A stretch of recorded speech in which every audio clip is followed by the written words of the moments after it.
TV 100 कारोबार की एक सीरीज है द इंटरव्यू। इस सीरीज के अंदर हम लगातार ऐसे कुछ एक्सपर्ट से बातचीत करते हैं जिन्होंने न केवल अपने लिए ऐसा बिजनेस खड़ा किया बल्कि सोसाइटी के लिए भी शानदार अपॉर्चुनिटी क्रिएट की है। ऐसी चीज जो उन्होंने अपनी मेहनत से, अपनी अकल से, अपनी बुद्धि से उन्होंने बनाया है, वो दूसरों के लिए रोल मॉडल हो गए हैं। उनसे बहुत कुछ सीखने को मिलता है, उनसे बहुत कुछ जानने को मिलता है। इसी कड़ी में मैं आज फिनवे, जो कि फाइनेंशियल सर्विसेज की एक कंपनी है, देश की बड़ी कंपनीज में से एक है, उनकी मैनेजमेंट से बातचीत करते हैं। और मेरे साथ फाउंडर एंड सीईओ रचित चावला जुड़ रहे हैं, उनसे जरा करते हैं बातचीत। रचित, बहुत बहुत शुक्रिया, first of all thank you very much आज समय देने के लिए। मैं जब आपकी कंपनी के बारे में पढ़ रहा था, आपके प्रोफाइल के बारे में पढ़ रहा था ना रचित, तो मेरे को पता लगा कि आपने 99% मार्क्स अचीव किए थे अकाउंटेंसी में, and this is the record, I think so, कि जो मैंने उसके अंदर देखा आपकी प्रोफाइलिंग के अंदर।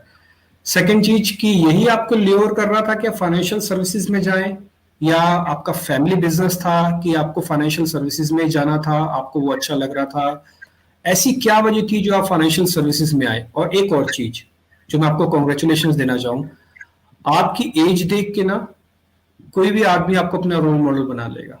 मैंने तो सिर्फ आपको देख के ही अपना रोल मॉडल आपको मैंने बना लिया है कि अगर फाइनेंशियल सर्विसेज में कोई भी समझना है ना, किसी को रोल मॉडल दिखाना है, तो रचित चावला को जाके दिखा दो, समझ आ जाएगा। रचित। Thank you, Dimple ji, for your kind words, and thank you for having me here. Thank you. And to answer your question about the 99%, so I was always very passionate about finance. Matlab, I think I remember I was just 14 years old, and Yes. I don't know from where, probably from a movie और कहीं से मैंने है ना gauge किया कि you can lend money. I was just हाँ। 13-14 years old, and मैं उस एज में अपने फ्रेंड्स को लेंड किया करता था कि ठीक है तू अभी 100 रुपीज ले ले मेरे से, after 15 days I am going to take 110 back from you. तो कहीं ना कहीं being from a business background, कहीं ना कहीं फाइनेंस मेरे लिए बहुत पैशनेट था, बहुत ज्यादा। I was always about finance. And coming back to the 99%, होता क्या है when you are giving your boards exams, accounts में है ना हमेशा डेबिट एंड क्रेडिट अगर मैच करता है, you know that your answer is correct. So I still remember हमारे स्कूल ने अवार्ड रखा था, 1 लाख का अवार्ड था, and I came out of my board examination hall and मेरी प्रिंसिपल वहाँ पे खड़ी हुई थी, and I told her कि ma'am I'm going to get 100, there is no possibility एक मार्क्स भी मेरा कम होएगा, because सब कुछ मेरा मैच कर गया, and it was very easy for me. So by God's grace, I think I feel कि it's a real privilege to be a center of financial services in a country like India, जहाँ पर अभी finance की growth बहुत आने वाले समय में देखने को मिलेगी। अभी तो 3-4% पेनिट्रेशन है, अभी तो it will increase like anything. You see other countries जैसे सिंगापुर है, बैकबोन इज फाइनेंशियल सर्विसेज। अभी तक इंडिया में being such a high dense populative country, हमें फाइनेंशियल सर्विसेज की पेनिट्रेशन देखने को नहीं मिली है। बिल्कुल, ये बात आपकी बिल्कुल ठीक है रचित। एक और चीज मैं बोलना चाहूंगा, क्योंकि मैं भी इक्विटी से जुड़ा हुआ हूँ, तो आई नो कि सिर्फ 5% इक्विटी अवेयरनेस है इंडिया के अंदर। अगर आज मैं किसी को 1 लाख रुपए भी दे दूं तो शायद उसको इन्वेस्टमेंट के लिए सिर्फ या तो बैंक जाएगा या तो सोना खरीद लेगा। इसके अलावा थर्ड चीज तो शायद उसको पता तक नहीं होगी कि हाँ भाई बॉन्ड्स भी होते हैं, ETF भी होते हैं, गोल्ड ETF भी होते हैं, या आप लेंडिंग भी कर सकते हो। आपसे ना कुछ दिन पहले हम छोटी सी 4-5 दिन पहले एक कंपनी से हमारी और मुलाकात हुई थी। उन कंपनी का नाम था लेन देन क्लब के नाम से है वो। तो वो उनका तो बड़ा मैजिकल सा एक फॉर्मूला है। उन्होंने कहा कि इंडिया में बड़े लोन लेना बहुत आसान होता है, बट छोटे छोटे लोन लेना थोड़ा मुश्किल है।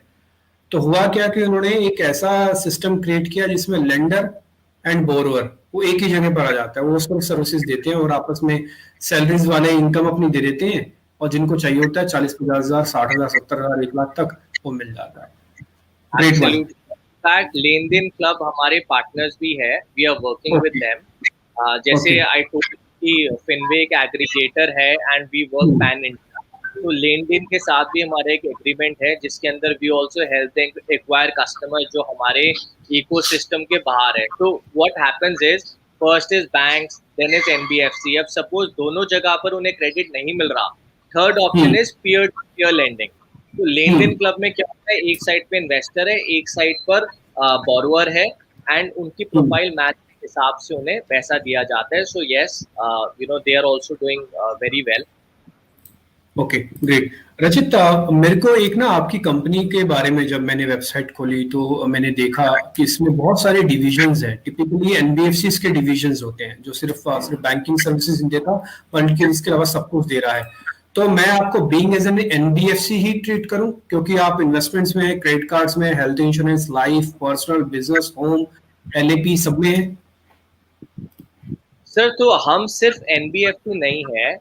We have positioned ourselves as a full fledged financial services company. NBFC हमारा एक डिवीजन है. हमने एनबीएफसी के साथ साथ सारे प्रोडक्ट्स तो सेल कर ही रहे हैं, but in India we have launched a new product called Alphabot, which is the pioneer in systematic trading, and I am very proud to say कि इंडिया में कोई नहीं सिस्टमैटिक ट्रेडिंग कर रहा. अब जैसे आपने इक्विटी की बात करी, पहले इक्विटीज को गैम्बलिंग माना जाता था. People used to look down upon people who used to say मेरा फुल टाइम काम स्टॉक मार्केट है. आज के समय में वो चेंज हो गया है. When somebody says that my bread and butter comes from stock markets, people are in awe of them. ये इंडस्ट्री ऑटोमेटिकली माइंडसेट चेंज हो चुका है लोगों का, is bound to grow. Hence last year in pandemic we realise कि people need one asset class जिनसे passive income उनकी बन सके. अब पैसिव इनकम के लिए अगर वो इक्विटी में निवेश करेंगे तो फ्लक्चुएशन है, they don't know when to enter when to exit, and नुकसान होने का चांस है. सिस्टमैटिक ट्रेडिंग में हमने क्या किया है, हमने एक एल्गोरिथमिक एपीआई के थ्रू हमने एक ऐसा सिस्टम बनाया है जिसमें कंज्यूमर अपनी स्ट्रैटेजी अपने डीमैट से कनेक्ट कर सकता है. एक रुपया किसी को नहीं देना, बट उनके डीमैट पे जब जब हमारे पैरामीटर्स फुलफिल होंगे, मेरा एपीआई उनके बिहाफ पे ट्रेड करके उन्हें मुनाफा कमा के देगा. और सबसे बेस्ट बात यह है, हमने रिस्क एलिमिनेट कर दिया है.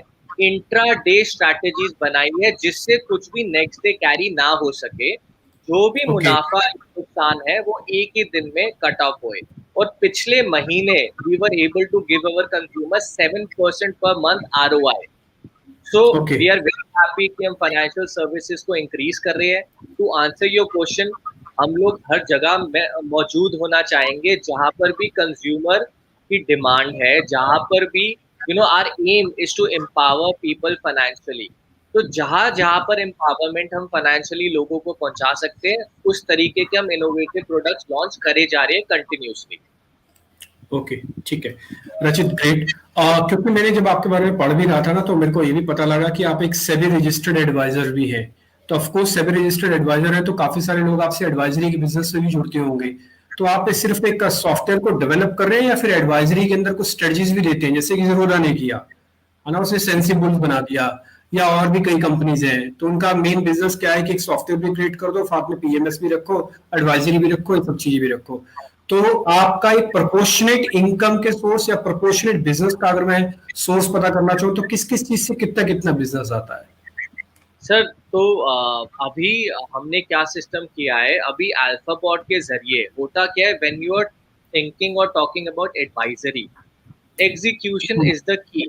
मैंने आपको बताया एक स्टॉक या एक ऑप्शन आप लेंगे, उस दौरान जो टाइम है उसमें ऑटोमेटिकली प्रीमियम जा चुका होएगा. So chances of you earning becomes less. हमने अल्फाबॉट इसलिए लॉन्च किया जिसमें instantly we don't have to tell you anything, हमारे पास ऑलरेडी लेवल्स है, fraction of second real time वो ऑर्डर ट्रिगर होंगे और रियल टाइम प्रॉफिट बुक होकर आउट हो जाएंगे. तो 3 साल पहले मैं इन्वेस्टमेंट एडवाइजर बना था. Last year we went to SEBI. We said the market is too huge. We cannot possibly call thousands of people and advise them. We want to make something automated. We took research analyst code from SEBI, and through that we have a mobile app also. We have website also, and now we are doing totally automated. And जो आपने sensible कहा, sensible is also very similar to what we do. But हमने एक चीज बहुत different करी है, वो ये है कि हर एक बंदा एडवाइस तो देता है बट पैसे कमा कोई नहीं देता. ये हमारी इंडस्ट्री की एक बहुत बड़ी सेइंग थी कि Who's an investment advisor who will say, boss, you don't have to worry anything. I will make you earn. I will charge from you only when you earn. So that is what we have launched in Alphabot because पैसा कमाना हमारा main motive किसी भी business में नहीं है. हमारा main motive है कि मेरा कस्टमर या मेरा कंज्यूमर कैसे पैसा कमाएगा एंड उसी को देखते हुए अल्फाबॉट की सिंपल स्कीम है. आप कमाएंगे तो हम कमाएंगे. If you don't earn a single penny we will never charge you a single penny. ठीक है, इंटरेस्टिंग.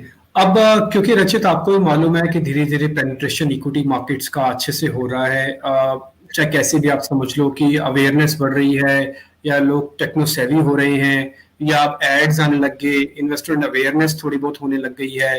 कुछ लॉकडाउन ने भी लोगों को सिखा दिया कि आपको सेकेंडरी इनकम रखनी चाहिए. इसमें कितनी ग्रोथ देखते हैं आप?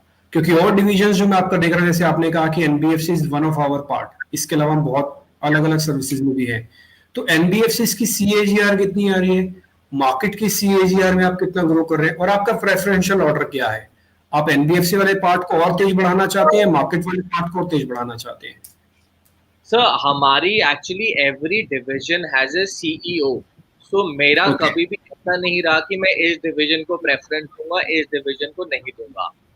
Ultimately, we have to see that the entire financial services domain is bound to grow by upside of 17% in times to come, which is huge. अगर आप कंपाउंड करेंगे इसे तो ये 3-3.5 साल में डबल होने वाली है मार्केट.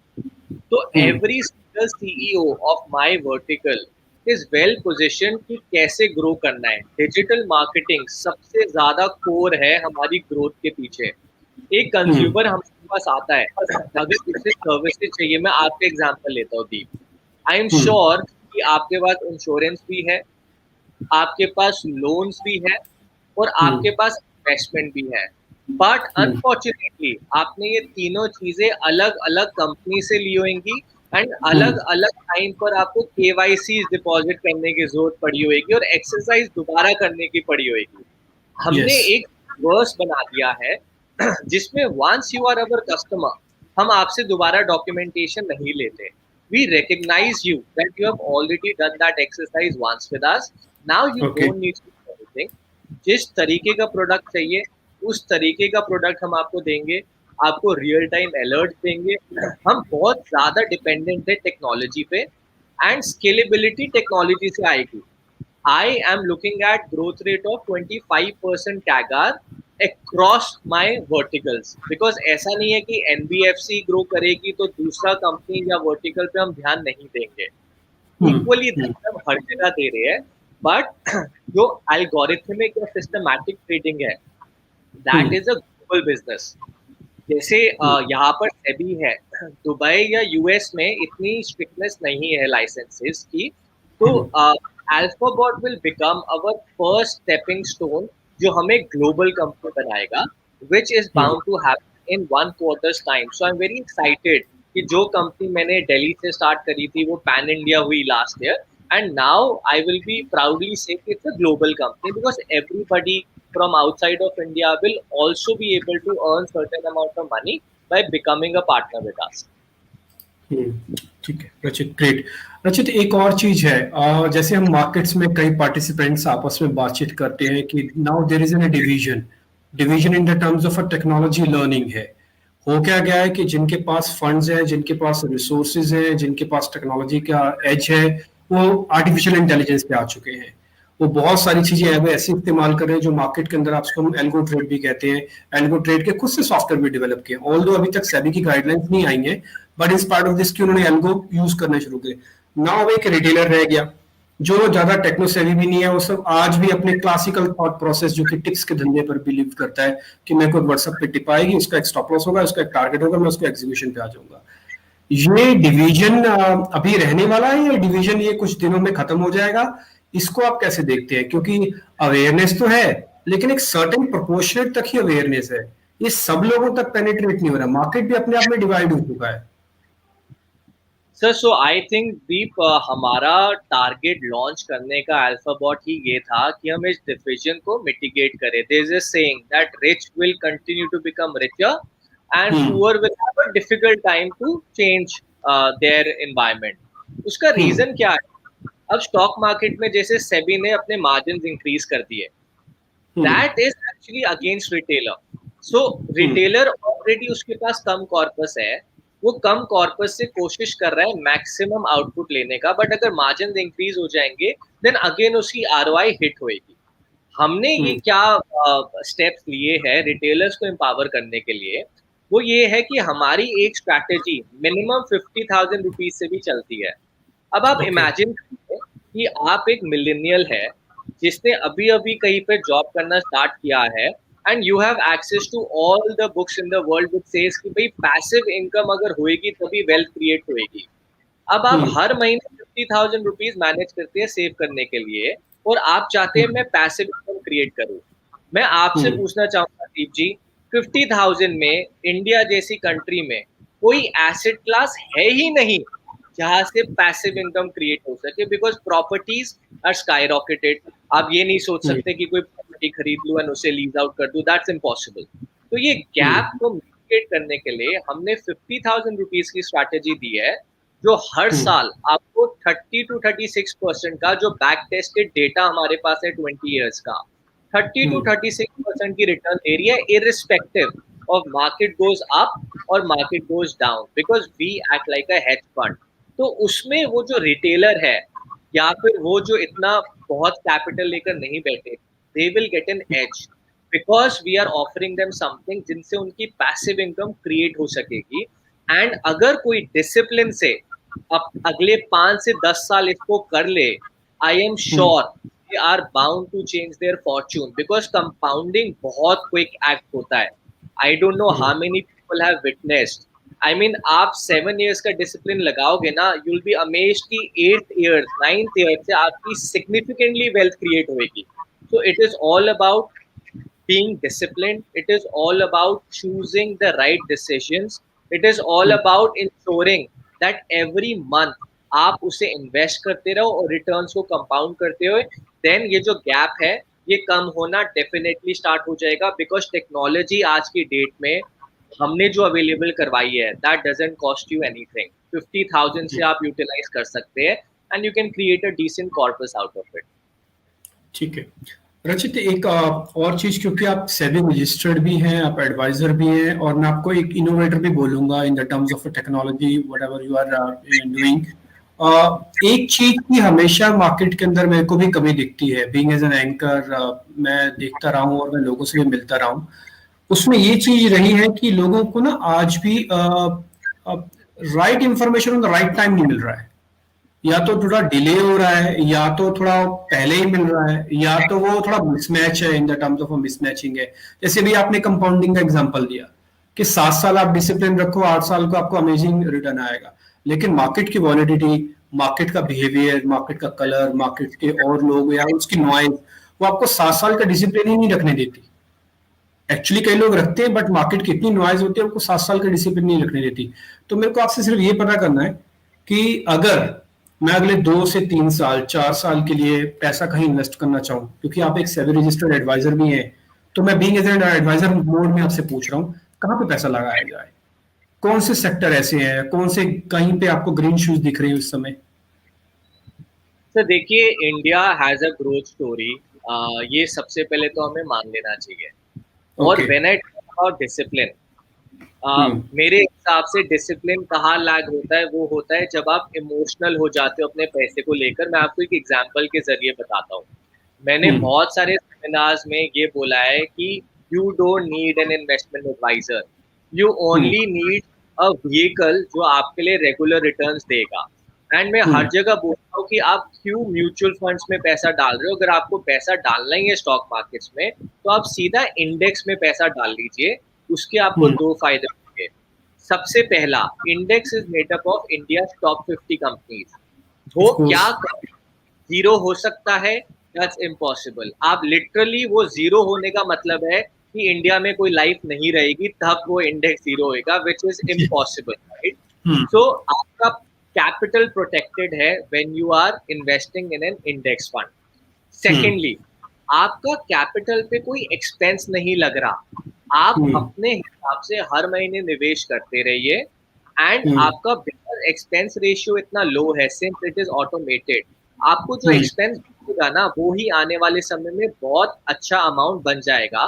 बट प्रॉब्लम कहाँ आती है? प्रॉब्लम ये आती है जब आपको पता चलता है कि यार आपका वेल्थ तो ग्रो हो रहा है 10-12% से, बट आपके किसी दोस्त ने एक स्टॉक खरीदा और वो डबल हो गया, या उसने बिटकॉइन खरीदा और वो 4 गुना हो गया। तब आपको है ना ईक्यू जिसे कहते हैं हम, इमोशन क्वेश्चन, वो बड़ा धक्का लगता है कि यार मेरा फ्रेंड जो मेरे से आधी आईक्यू का है वो मेरे से ज्यादा कमा रहा है, क्यों ना मैं भी इसमें निवेश करूं। अब वो आप सोचे समझे बिना निवेश करते हैं, बट वो पैसा जीरो हो जाते हैं, then you are out of the race. तो मेरा सजेशन सबको ये है कि अगर आपको safe and sound long term के लिए इन्वेस्ट करना है, आप अपना 50% पैसा तो हमारे इंडेक्स में निवेश करिए। पिछले साल जिनकी सिप आधी हुई थी बट उन्होंने डिसिप्लिन से अपनी सिपें कंटिन्यू करी, आज वो अपनी वेल्थ के 2x पर बैठे हुए हैं। 2x मतलब जिसका वेल्थ 1 करोड़ था पिछले टाइम, बिना कुछ करे वो 1 साल के अंदर 2 करोड़ पर आ गए हैं। क्यों आ गए हैं? Because markets have done extremely well. तो आपको ज्यादा सोचना नहीं है, आपको अपनी पेस से चलना है। हमारी अगर मैं अनाउंस करता हूँ कहीं पर कि Rachit Chawla is going to take a webinar where you will create wealth in 30 years, Deep ji बड़ा वियर्ड है कि हार्डली 50 या 60 लोग आते हैं, बट अगर मैं यही बोल दूं कि Rachit Chawla will make you your wealth double in 1 year, तो सर 5,000 लोग आ जाएंगे। प्रॉब्लम कंज्यूमर ने समझना है कि ये गैम्बलिंग। आपने बहुत अच्छी रिसर्च की हुई है, बहुत अच्छी रिसर्च की हुई है एग्जांपल देके तो लिटरली, क्योंकि ये चीज मैं अच्छे से जानता हूँ एक रिटेलर का एटीट्यूड क्या होता है, वो क्या सुनना चाहता है। उसको नहीं सुनना कुछ ज्ञान, उसको नहीं सुनना कोई टेक्निक, उसको बस ये बता दो कि भाई मैं यहाँ पैसा लगा दूं, ये मेरा पैसा जैसे मैं लगाऊं उसके बाद रॉकेट की तरह ऊपर दौड़ जाए और मैं 10-15 दिन में इतने पैसे बना लूं कि बस मेरा बहुत सारे खर्चे निकल जाए, बच्चों की फीस निकल जाए, ईएमआई का खर्चा निकल जाए, गाड़ी लेनी है वो निकल जाए। वो ना डिसिप्लिन, ना लर्निंग, ना ही सिस्टमेटिक इन्वेस्टमेंट, किसी चीज में बिलीव नहीं करता। वेरी फ्रैंक, बिल्कुल आपने ठीक एग्जांपल दिया।